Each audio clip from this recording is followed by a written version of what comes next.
तीनों माताएं अपनी अपने पुत्रों को गोद में लेकर के बैठी हुई हैं। वशिष्ठ जी महाराज की आंखें खुली, अचानक ब्रह्म श्री राम का दर्शन किया और देखा तो बस देखते रह गए। कण कण में तुझे ढूंढा, तेरा पता नहीं, और जब तेरा पता मिला अब मेरा पता नहीं। किसी तरह से संभाला। महाराज दशरथ ने कहा, गुरुदेव इनका नाम। गुरुजी ने कहा, क्या बताऊं इनका नाम? इनके नाम एक नहीं अनेक हैं।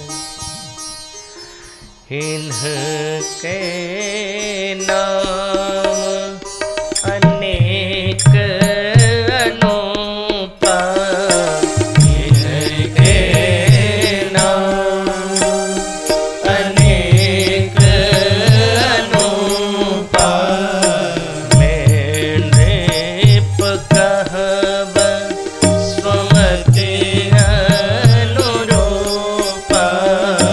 मैं नृप कहब स्वमति अनुरूपा।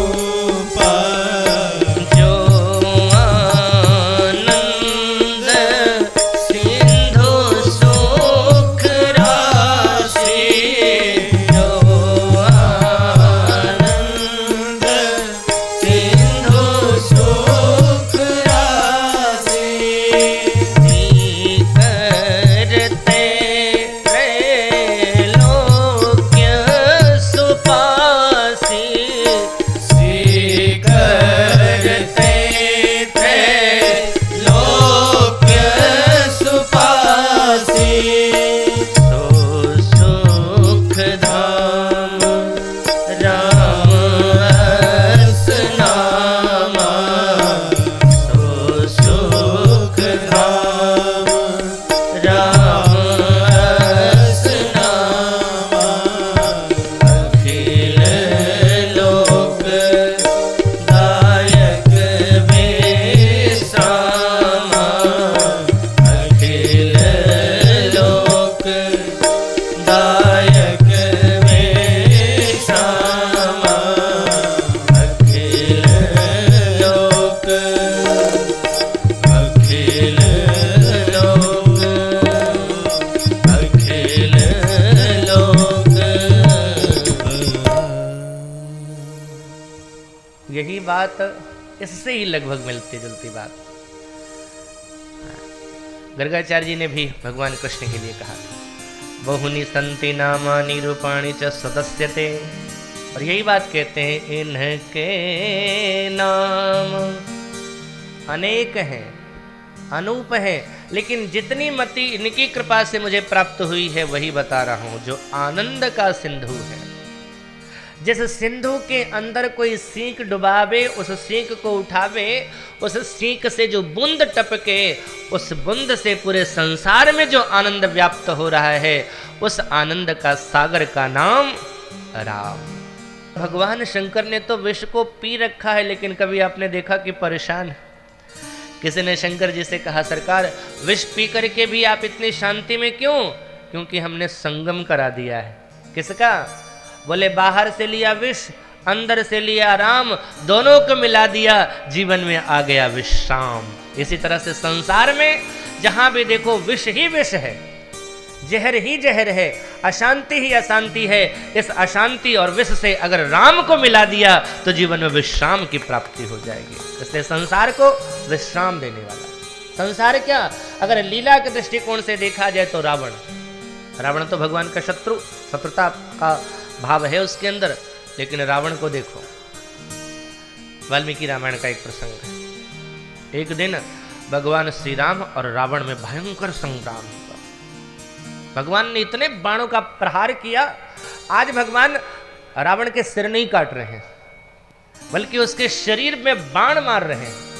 और एक बाण जब तक लगता, जब तक निकालना चाहता रावण, तब तक 10-10 बाण और मार देते भगवान। स्थिति ये हो गई, रथ तोड़ दिया, घोड़ों को मार दिया, सारथी का वध कर दिया। जो धनुष उठाया था रावण ने, रावण के उस धनुष को भी काट दिया। गदा उठाई, उसे भी छिन्न भिन्न कर दिया। उसके बाद स्थिति ऐसी आई कि एक एक रोम में बाण मार मार के घायल कर दिया। अब रावण की स्थिति ये हो गई कि जमीन पर गिर पड़ा नीचे। अब उसके अंदर इतनी भी ताकत नहीं है कि उठ सके, वो निढाल पड़ा हुआ था जमीन पर। भगवान ने देखा कि अब रावण हिल डुल नहीं रहा है, तो चलने लगे उसके पास। रावण बिल्कुल सोच रहा था, देख रहा था कि मृत्यु मेरी पास आ रही है। लेकिन जब श्री राम रावण के पास पहुंचते हैं, तब प्रभु ने क्या किया? भगवान मुस्कुराने लगे और मुस्कुरा करके कहा, राक्षसेंद्र, कृतस्त्वया कर्म महत्सु भीमं हतप्रवीरश्च कृतस्त्वयाहम् अतः परिश्रांत इति व्यवस्य न त्वां मृत्युर्वशं नयामि। प्रयाहि जानामि रणार्दितस्त्वं प्रविश्य रात्रिचरराजलङ्का आस्वस्य निर्याहि रथी च धन्वी तदा बलं प्रेक्षसि मे रथस्थः।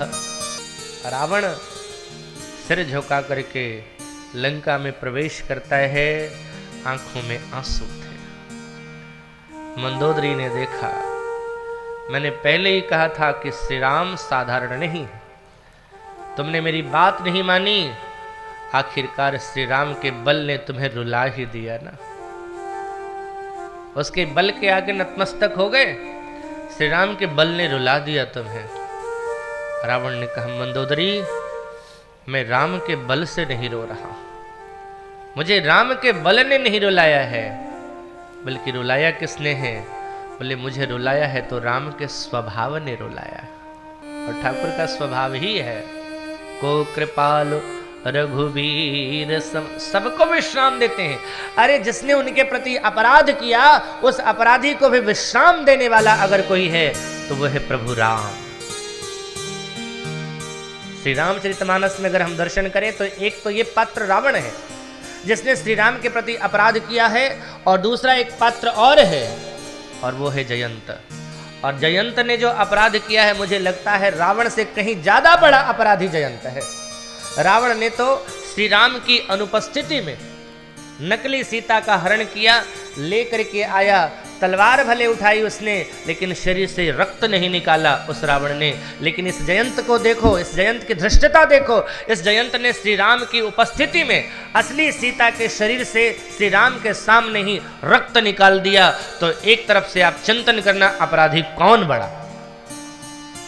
ऐसी बात नहीं कि जयंत को छोड़ दिया था, बाण इसके भी पीछे लगा, भागा, हर तरफ गया, किसी ने इसकी रक्षा नहीं करी।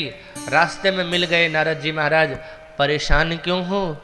जयंत ने कहा, पीछे बाण लगा है इसलिए परेशान हूं। नारद जी ने पूछा, बाण तेरे पीछे क्यों लगा है? जयंत ने कहा, मेरी पूजा करने के लिए तो नहीं लगा। अरे बाण लगा है तो मारेगा और क्या करेगा? नारद जी ने मुस्कुरा करके कहा, बाण को मारना होता तो कब का मार चुका होता। क्या बाण से ज्यादा तेरी गति है? बाण को अगर तेरा वध करना होता तो कब का वध कर दिया होता। जयंत ने कहा, महाराज यही तो समस्या है, न मारता है न छोड़ता है। मार देवे तो भी कल्याण, छोड़ देवे तो भी निश्चिंत हो जावे। नारद जी ने कहा, इस बाण से चाहता है बचना? बोले हाँ। तो चला जाओ उनके पास जिनका ये बाण है। महाराज वो तो मार देंगे। बोले वही बचा सकते हैं। अच्छा, जयंत इंद्र का बेटा है ना, पढ़ा लिखा है। जयंत ने कहा, जाकर के क्या कहूंगा? आप भेज तो रहे हो उनके पास, लेकिन जाकर के कहूंगा क्या?